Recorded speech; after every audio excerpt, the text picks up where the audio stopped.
Fórmula Indy. Oferecimento Itaipava, a cerveja 100%. Quilômetros de vantagens Ipiranga, 50% de desconto no ingresso do futebol. Banco Postal, é mais próximo, é mais seu. E Kit Kat, have a break, have a Kit Kat.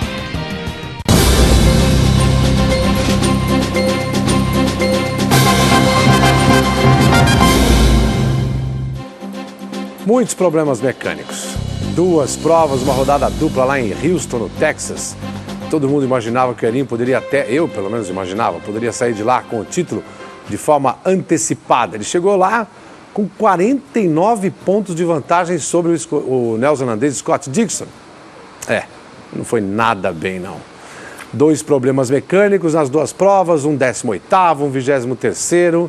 E agora, faltando apenas uma prova para a decisão do campeonato, dia 19 de outubro em Fontana, o Scott Dixon, meus amigos, nessa última prova precisa apenas de um 6º lugar para levantar o troféu. A etapa de Houston também ficou marcada, bem marcada, por um acidente assustador na última volta com Dario Franchitti. Veja aí. O acidente aconteceu na última volta. O carro de Dario Franchitti bateu em Takuma Sato, decolou rumo ao alambrado e ficou em pedaços. O piloto escocês fraturou uma vértebra da coluna e o tornozelo direito, mas não vai precisar passar por cirurgia. Alguns espectadores também se feriram no acidente. 2 foram levados para o hospital, mas foram liberados. Hélio Castro Neves teve outro tipo de problema em Houston. O câmbio praticamente acabou com o sonho do brasileiro de conquistar seu primeiro título na Indy. No sábado, ele terminou a corrida apenas em 18º lugar. No domingo, largou na frente, se manteve na ponta até ficar a pé de novo na 10ª volta. A equipe Penske levou mais de meia hora para fazer a troca da transmissão. Elinho voltou, mas ficou em 23º. E terminou o final de semana desse jeito, inconformado com o que aconteceu. Para piorar a situação, Dixon, que já tinha vencido no sábado, cruzou a linha de chegada no domingo em 2º lugar, só atrás exatamente do companheiro de Elinho na Penske, Will Power. Scott Dixon chegou em Houston 49 pontos atrás de Hélio Castro Neves. Vai terminar o final de semana 25 pontos à frente do brasileiro. Agora só precisa de um 6º lugar para garantir seu 2º título na Fórmula Indy. 500 milhas, tudo pode acontecer.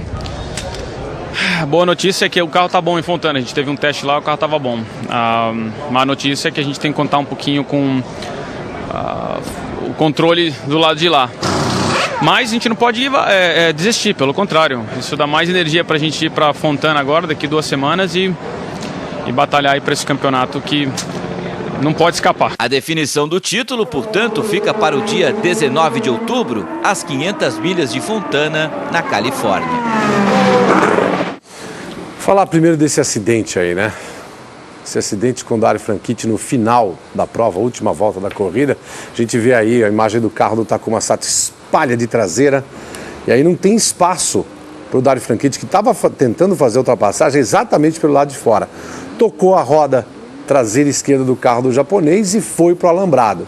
Uma batida horrorosa. Por quê?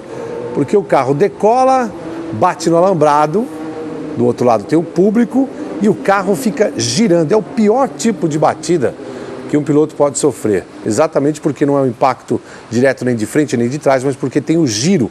E é isso que preocupa no caso da fratura que ele teve na vértebra. Exatamente por conta desse giro é que essa fratura acontece. Aí depois você vê a batida com o Ernesto Viso, que tentou desviar aí, ainda acabou acertando o carro do Takuma Sato. Ou seja, esse tipo de situação é muito difícil você prever.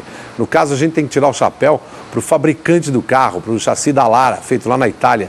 Realmente de excelente construção, por isso que a gente pode falar aí que o Dario Franchitti pode ter recuperação depois de um acidente tão sério. E também a história de ter ido para o público, né? Acertou muita gente no público, muitos feridos ali. Aliás, o Dario Franchitti, inclusive, quando ele falou a respeito, ele falou sobre o pensamento dele para o público, né? Olha que imagem, essa aí tá na internet. O pessoal sempre gravando, né? Cada vez mais, registrando a prova e olha, o carro vem para cima do alambrado, onde está o público, essa pessoa aí ficou completamente desnorteada, ele não grava mais nada, dá para ver um pedaço ali do muro, né, que subiu até a arquibancada, realmente um acidente pavoroso. Pois é, esse acidente registrado dessa forma aí dá até um pouco de informação a mais para a gente, algo que não dava para fazer nos anos 90, nos anos 80, quando acidentes também aconteciam e o público era proibido de registrar. Proibido de registrar também eram os repórteres. Eu lembro em 1998, quando aconteceu um acidente exatamente em Fontana, na Califórnia, com o Adriano Fernandes. Ele bateu, pedaços do carro foram para cima do público e aí na reportagem na época, no SBT, a gente tentou registrar. O repórter Luiz Carlos Azenha teve para lá, tentou ir lá para o lado do público para fazer entrevista e foi proibido pelos organizadores. Hoje em dia, a internet está aí para salvar a gente e é pleno o acesso às informações e às imagens. Esse ângulo já disse muito a respeito da gravidade do acidente, mas uma imagem feita de lá, do lado do público, mostra realmente que quem assiste tem de ter uma preocupação muito grande por parte dos organizadores. Por isso que a gente tira o chapéu para as provas realizadas aqui na São Paulo Indy 300, que tinham cabos de aço, né, redes de cabos de aço. Aí eu não consegui ver cabo de aço nenhum para segurar o alambrado ainda na sua base, nessa base aí dos malotões, né, que no caso aqui do Brasil tinham mais de 3 toneladas cada um. Não é para dizer que aqui no Brasil se acontecesse e tal, graças a Deus que aqui nunca aconteceu. Mas esse tipo de acidentes todo mundo tem que ficar alerta. Não é só quem fabrica o carro, não é só quem olha equipamento de segurança dos pilotos, mas principalmente quem organiza essas competições. Falar de Fórmula 1